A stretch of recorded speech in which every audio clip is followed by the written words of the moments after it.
What if I told you that one of the most powerful entities in history didn't just fall, it crumbled from within? Imagine a republic so vast and influential, its mark left on numerous facets of our lives today.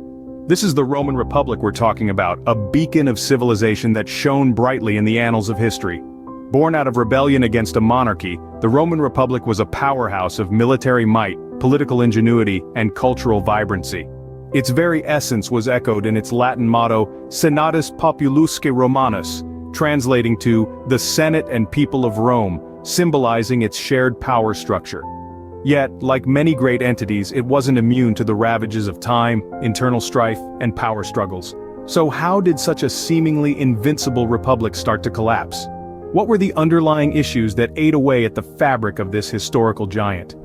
Join me as we take a step back in time to understand what led to the downfall of this mighty republic. Our journey begins with the Gracchi brothers, who dared to challenge the status quo. Tiberius and Gaius Gracchus, sons of a prominent Roman family, were pivotal figures in the late Roman Republic. Recognizing the deep social and economic inequality that had taken root, they proposed sweeping reforms. Their plans included land redistribution to reduce the growing gap between the rich and the poor, and grain laws to provide for Rome's burgeoning urban population.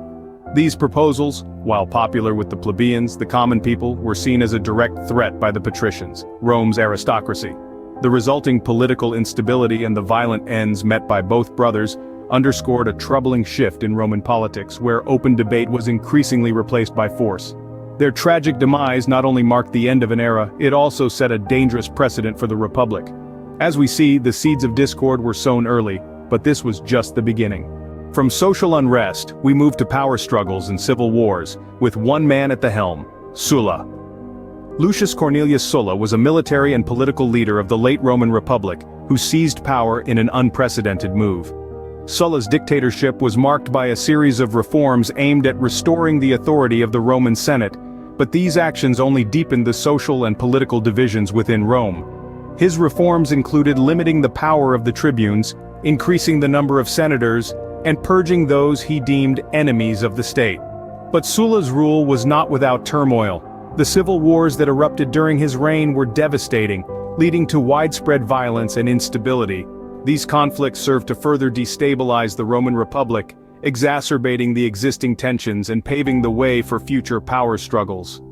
With Sulla's rule, the Republic was teetering on the brink, but it was not yet done. Now, we come to the man whose name echoes through history, Julius Caesar.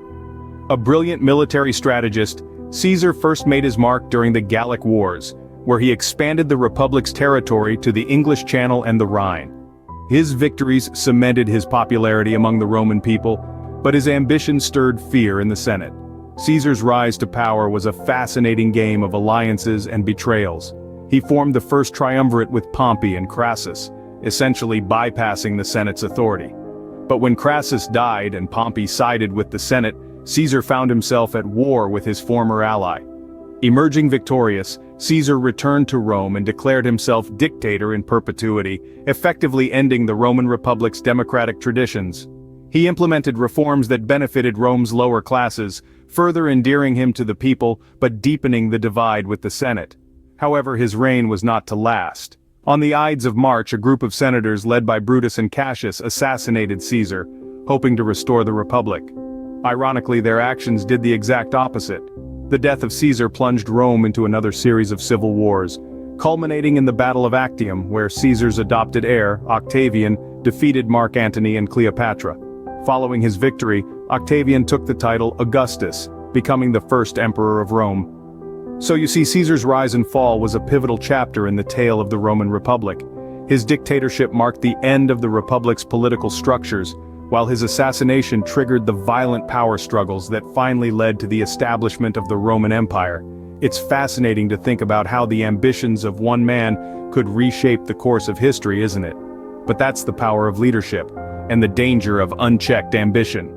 With the death of Julius Caesar, the Roman Republic breathed its last, paving the way for the Roman Empire.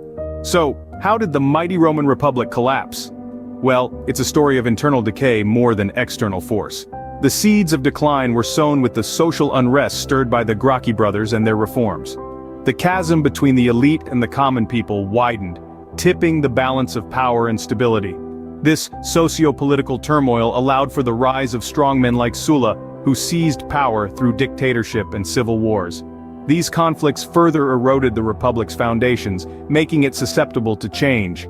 And then came Julius Caesar, whose infamous end marked the definitive end of the Republic.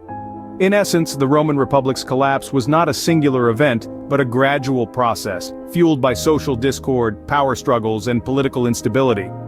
It's a tale of a mighty empire brought down, not by external enemies, but by its own internal fractures. The Roman Republic did not fall overnight. It was a gradual collapse from within. Remember to subscribe and like for more intriguing history lessons. Until next time, keep exploring.